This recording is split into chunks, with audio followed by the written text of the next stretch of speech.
Mr. Mike Carey. Mr. Carey is the president of the Ohio Coal Association. He has a diverse background that includes military service and legislative relations in both the energy and natural resource industries. We welcome you, sir. Thank you, Chairman Markey, members of the committee. My name is Mike Carey, president of the Ohio Coal Association, border state to West Virginia, and our prayers are with the families there as well. I'd like to take a moment to thank my fellow witnesses, both from Arch Coal and Peabody Energy, for their continued commitment to the American coal industry.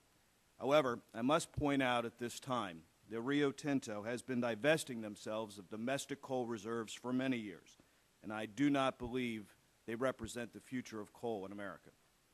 Given the high levels of recoverable coal reserves and increasing demand for energy, especially in developing nations where low-cost electricity is essential, coal's future global success is assured.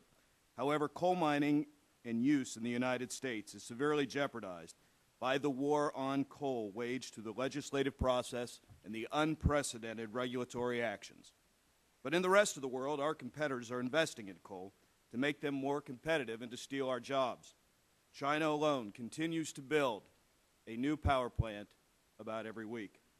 I'd like to leave you with three main points. First, the Obama administration's regulatory assault on energy production, and the war on coal in particular, is creating a de facto Obama energy tax on all American families.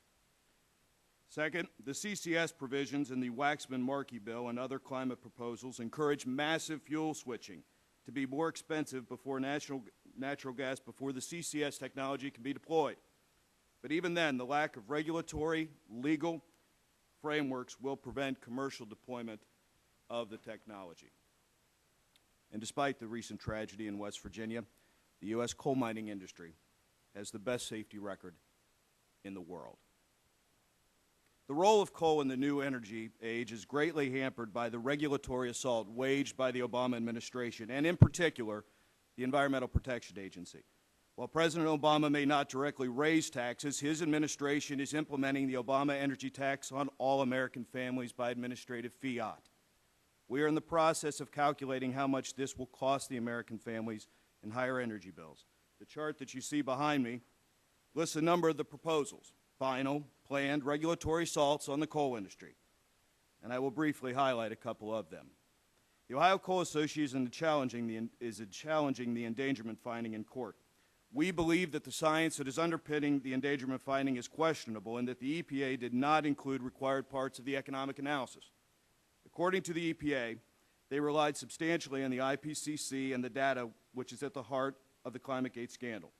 Only 52 scientists signed the UN IPCC Fourth Assessment Report, and it is cited in the endangerment finding astounding 49 times and 395 in the technical supporting documents.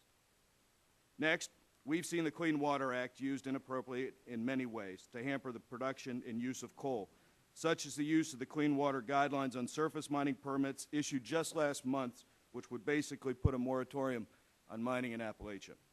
The Clean Water Act veto of an existing Army Corps of permit through the Corps of Engineers is unprecedented.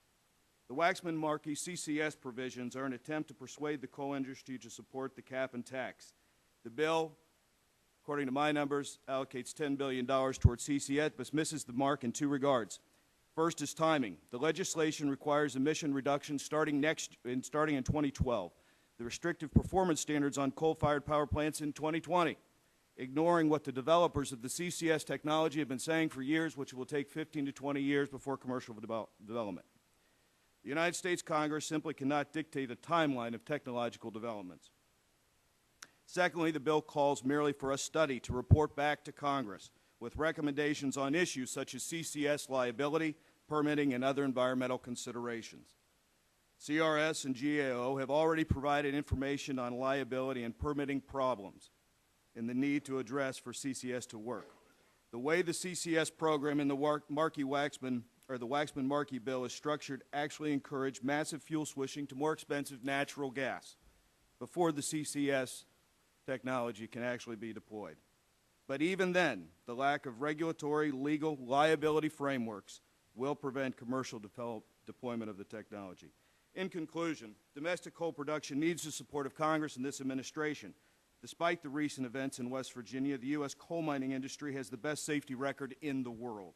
Mine Safety Health Administration data showed that there were 18 coal mining fatalities last year amongst 133,000 coal miners, an improvement of up to 63% over numbers 3 years before. By contrast, the BBC estimates that 13 Chinese coal miners die every day in their coal mines. Our safety record is largely due to our combined national and state efforts to encourage innovative and safety practices.